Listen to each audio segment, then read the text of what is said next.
కోట్ల కోట్ల విలువ చేసే ఆస్తిపాస్తులొద్దు, బిరుదులెన్నో తెచ్చిపెట్టు పదవులు వద్దు,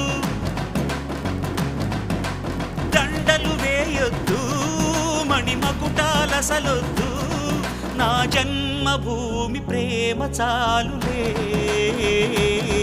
నా గోరంత చెమటకు కొండంత సిరులిచి పెంచినది ప్రజలే కదా, నా తనువును ధనమును ప్రజలకు ప్రగతికి పంచుట పాడి కదా.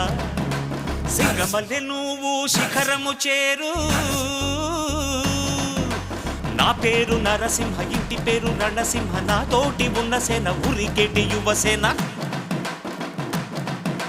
చూపు ఉగ్ర నరసింహ, రూపు దివ్య నరసింహ, యుద్ధమంటూ వచ్చిందంటే పంజా విప్పే నరసింహ. మనసు ఉన్న మనిషినయ్యా, నే మీసమున్న బాలుడయ్యా.